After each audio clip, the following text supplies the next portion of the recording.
Up the wires. Up the wires. Up the wires. Oof, can you feel it? The countdown is on. We're getting very, very close, but still not close enough really to kick off. Welcome in Warriors Anonymous. My name is Jared Cronin. Got Daniel Whatakura joining me, bro. You've been doing a bit of interviewing with the ABC this summer, I believe. Yeah, kia ora te whānau. Got a random message through to X, formerly known as Twitter, or I used to call it Twitter. And I had ABC Brizzy wanting to reach out, get a fan's perspective in New Zealand around what was going on in New Zealand, re the Wars, and also just a bit of an insight to how we think the game will go. And then also wanted to profile the song as well, which the one and only GC and the gang did, Up the Wires. So, it was a good little chat, about 10 minutes, and we'll be here tomorrow. So, tried to slip the boot in where I could, but also I sort of paid them some kudos because, must be said the Broncos had a great season, but I think we all know that we're coming for the ambush, I reckon. Did you manage to just sneak a little bit of extra doubt in the back of their mind? Just a little comment that they might sleep on and be like, you might be right. I did say to them to that point, I was like, I guess for us, we've played a lot of close football matches this season as well. We managed to grind out some wins, some in difficult positions, which which I just thought might hold us instead for finals footy. So, yeah. And bro, as well, a bit of a proud day tomorrow as well for your whānau.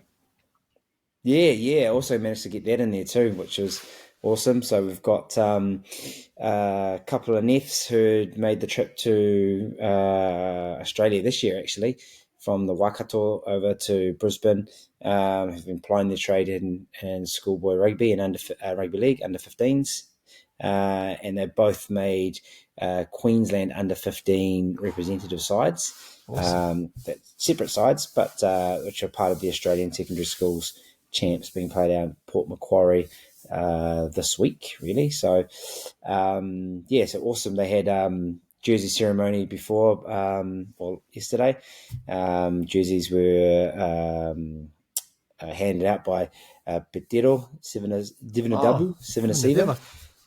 Yeah, it was awesome. So that's the young fellas, Grayson and Nicarima. So I got that on the show and also said, don't expect them to be playing for the Broncos in a few years. Get them back to the Wars. Get them back home. Mate, if they're any good, we know where they're going to be playing. Yeah. Although they're currently signed for the Storm, but that's okay. Yeah, that's just under development, youth development. So they'll train them up and then they'll come back home. Get all those Bellamy tips and that, and then use the powers for good, I reckon. Absolutely, bro. Absolutely. Speaking of using the powers for good, we are going to be breaking down some key matchups for tomorrow's game. So the first entry we've got is actually from all the way from Japan. This is from Sostradamus, and his key matchup is the bench. He's really interested in that, and I think a lot of people are. There's some definite scope there for our boys to really have a good dig there. I know I've seen obviously Brandon Piakura's a hell of a player, but when you look at the man for man on that, bro, kind of tend to think we might have a decent chance there to outshine them. What do you reckon, man? Yeah, I reckon. I suppose they need to have a hooker cover, right? That will actually come in where we've got an 80-minute hooker. Although granted, Suro can spell Egan if needed. I guess they have slightly bigger bodies in the middle there, which is part of their game plan. But I think we bring a little bit more creativity and defensive steel as well. And just a little bit of strike with that man clean up Curran. He can do some amazing things on both sides of the ball as well. So look, that's for us, it's our strike bench, the sort of bench that, not to kind of bring the other code into it, like the All Blacks used to have a bench that could come in late in the game and get the job done. Like we used to have. Now your key matchup. You got the number nines. Of course, Billy Walters, the coach's son, up against our own guy Wayne Egan. Wayne, love Talk Wayne. us through what your thoughts are there. This could be a crucial matchup, bro. Yeah, I thought I'd just choose that. There was great matchups across the park, and maybe talk about those other ones. But I just wanted to zone on this because I think we had the clear edge in this matchup. Billy Walters, to his credit, he's playing well enough to be picked on his own merits, not just because his dad's the coach as well. Might have been maybe a different story last year, and getting him back to the club. But he's had a good season. He's contributed, but he's not what I'd say a top tier hooker in the NRL, where Wayne has become. The chat is right. Is he's a daily in contender for hooker of the year, and I think you'd have to go across the league and just think about his contributions as well as consistency. Obviously, they rate Harry Grant as the premier, but I just think influence that Wayne's going to have in the middle of the park, especially getting our boys on the front foot. And when if we can tie this fast and fit Broncos pack out, we'll have Wayne, at the centre of that as well. So yeah. I think he just has a bit more on offer than big bad Billy Walters.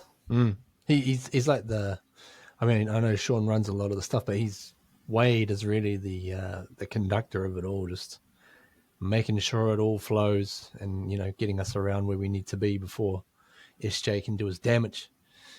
So yeah, I'm really happy for Wayne as well. Wade, keep calling him Wayne. That he's getting the kudos because for the last couple of years he's been sensational. Now, I've gone for a key matchup. I'm really focusing in on is our edge forwards up against the Broncos halves.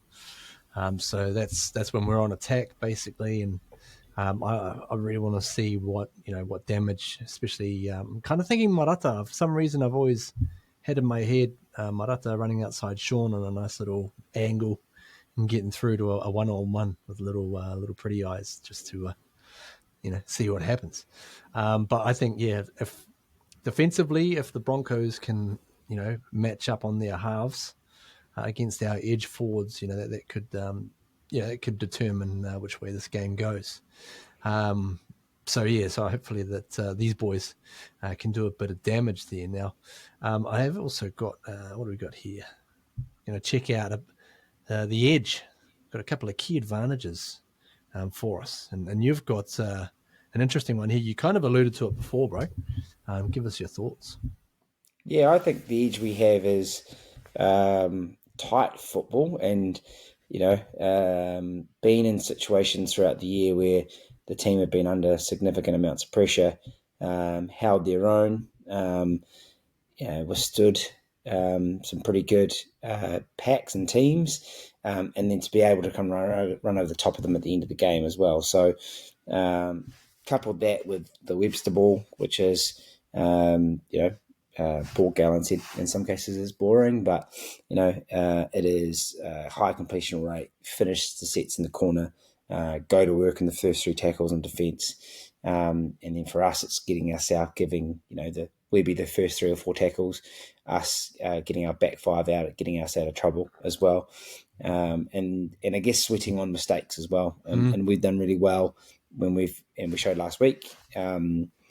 When the Knights made an error, we made them pay for that. In reverse, we defended our errors really well. So, yeah, I can't recall a game this season that the Broncos had a super tight one. They would have had some tight games, and I know they lost a couple of tight games.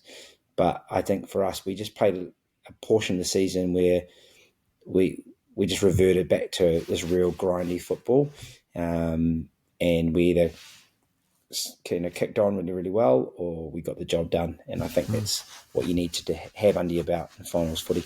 Also got to be said that Webster ball is just tailor-made for finals footy, isn't it? That's exactly what you zero in on. And gets, the pressure kicks in, things get tight, and that's the kind of style that can often be the difference between, grand finals or Mad Mondays. I've gone for a bit of an edge that I think we might have, and that is defensively at the back. Obviously, mentioned before about trying to get our edge forwards through some gaps to run at Reese. I also like to think that Sean might be looking to just try and pepper him with a lot of different kicks, move him around different spots. Because I remember from last year, a lot of the tries we were conceding was basically from Reese not actually being in the right spot. I know he's definitely improved on it this year, but I just feel like if there's anyone who knows, the ways to kind of exploit that, I reckon Sean could be lining him up. And on the flip side, Chance, man, he just bloody saves us all the time. So he is hoping that that comes through. And it is really funny, bro, because I think back to last week, and it's quite a different mindset for me as a fan. I went into last week's game. I didn't care about how we played. I just wanted to win. I was like, just win. That's it. I don't care. It was kind of a little bit of desperation because the expectation was on our shoulders. It was like, come on, man, just win this for us.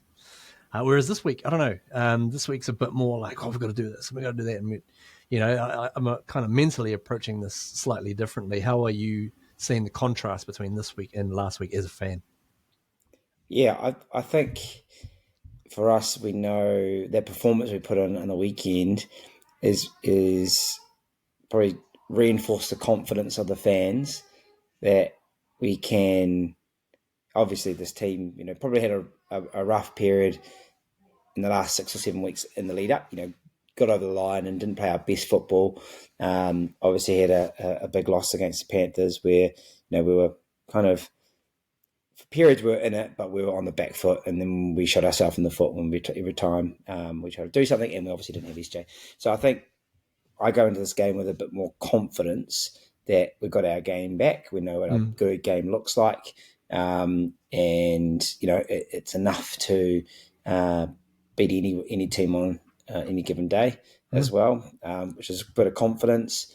I also think that the Broncos do go in as favourites, and they have been an amazing team with full of strike as well. But I think I don't fear them as much as we fear the Panthers as well. So because I just think they don't necessarily have the same fundamentals as the Panthers and we do in terms of how we play our game. So you can, Broncos 9 times out of 10 will outscore everyone, and blow them off the park because everything sticks. But I just got a feeling that tight football, it's going to be tough. And I just have confidence that we've been there a lot more this year. We've been in dark places, they've worked hard together.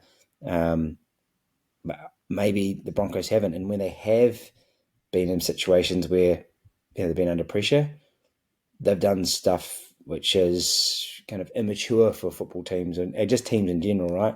The Reece Walsh, obviously, lashing out his teammates and all sorts and losing his head, those sorts of things. I just get a sense that they could be trigger points, flash points, which our guys, don't normally rise to that. I mean, maybe they did a little bit against the Panthers. So, I just have a little bit more confidence that, hey, we know what our game looks like. We've produced it recently. We do much the same. We go a long way to getting this one. Nice, bro. 2 prelims. Who have you got in each game? Who are you picking? Well, definitely, yeah. Heart wants Storm. Head says Panthers as well. Funny, I was on a chat just before and someone said, how do we beat the Broncos? And I was saying a couple of things. And I said, we've got to beat the Broncos, we've got to limit Toho's meters to under 200 meters.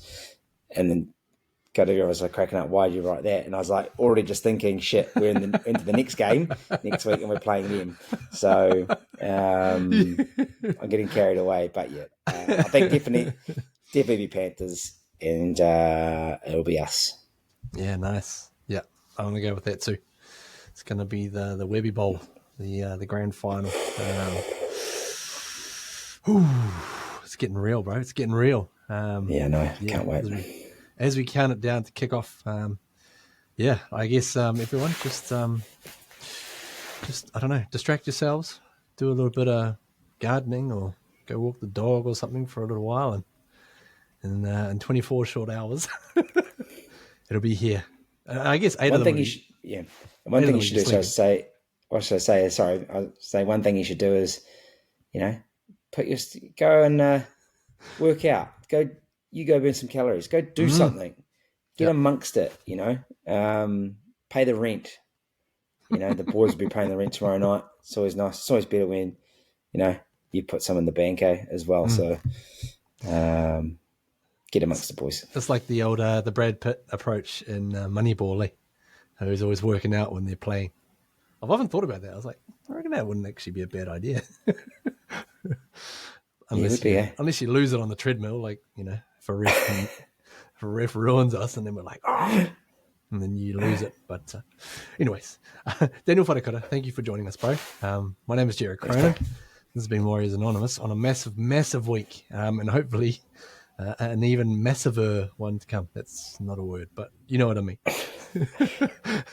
We'll catch you up in a few days' time for the next episode. And mate, come on, up the wires, oops, the vase, Fucking warrior!